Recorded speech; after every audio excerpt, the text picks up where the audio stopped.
स्वागत है आपका अपने चैनल स्टडी फ्लैग में। और आज की इस वीडियो में लेके आया हूं राजस्थान के अफवाह तंत्र और नदियों से संबंधित 15 अति महत्वपूर्ण प्रश्न। अगर आप पटवारी की तैयारी कर रहे हैं या अन्य किसी एग्जाम की तैयारी कर रहे हैं तो आपके लिए ये वीडियो बहुत ही ज्यादा उपयोगी होने वाला है। चलिए दोस्तों शुरू करते हैं।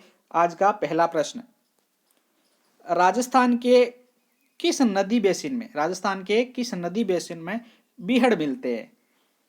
ऑप्शन है Banas basin, Mahi basin, Luni basin, Chambal basin. दोस्तों राइट आंसर है चंबल बेसिन। चंबल बेसिन यानी चंबल नदी की जो घाटियां हैं उसके अंदर बीहड़ मिलते हैं।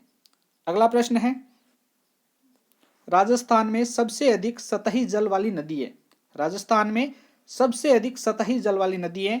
ऑप्शन है बनास, चंबल, बाणगंगा, लूनी। और राइट आंसर है चंबल नदी। चंबल नदी के अंदर राजस्थान में सबसे अधिक सतही जल है। अगला प्रश्न है, चंबल नदी राजस्थान में कहां से प्रवेश करती है? चंबल नदी राजस्थान में कहां से प्रवेश करती है? ऑप्शन है चौरासीगढ़ से, बेणेश्वर से, खांदू गांव से, शेरगढ़ से। राइट आंसर है चौरासीगढ़ से। चौरासीगढ़ कहां पर है? चित्तौड़गढ़ जिले में। कहां पर है?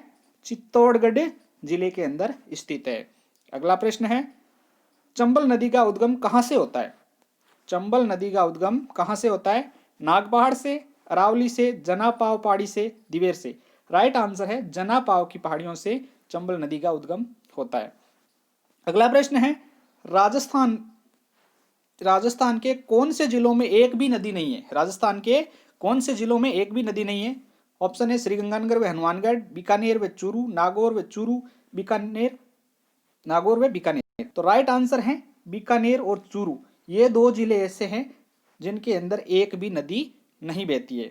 अगला प्रश्न है, चुलिया जलप्रपात किस नदी पर है? चुलिया जलप्रपात है वो किस नदी पर है? चंबल नदी पर, माही नदी पर, लूनी नदी पर, बनास नदी पर। राइट आंसर है चंबल नदी पर। चंबल नदी पर चुलिया जलप्रपात है वो स्थित है। अगला प्रश्न है, किस नदी को वन की आशा कहा जाता है?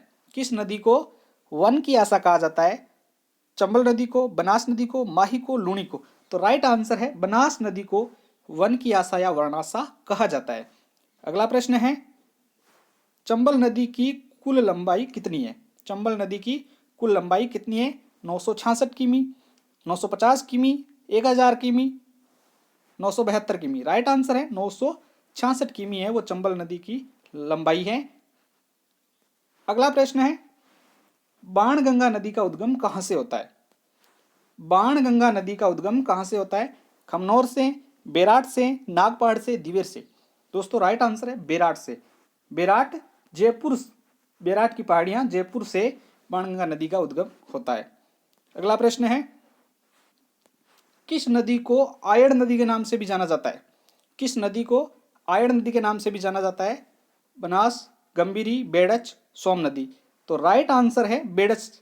बेड़च नदी को आयड़ नदी के नाम से भी जाना जाता है। दोस्तों अगर वीडियो पसंद आ रहा है तो वीडियो को लाइक जरूर करें और चैनल को सब्सक्राइब जरूर करें। अगला प्रश्न है, अजमेर के नाग पहाड़ से किस नदी का उद्गम होता है? अजमेर के नाग पहाड़ से किस नदी का उद्गम होता है? लूनी, खारी, बनास, कोठारी। राइट आंसर है लूनी नदी। अजमेर के नाग पहाड़ से लूनी नदी का उद्गम होता है। अगला प्रश्न है, मेजा बांध किस नदी पर स्थित है? मेजा बांध है किस नदी पर स्थित है? कोठारी नदी, बनास नदी, माही नदी, चंबल नदी। राइट आंसर है कोठारी नदी। कोठारी नदी पर मेजा बांध बना हुआ है। अगला प्रश्न है, राजस्थान की कौन सी नदी कर्क रेखा को पार करती है?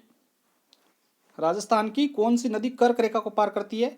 ऑप्शन है लूनी, माही, बनास, सोम नदी।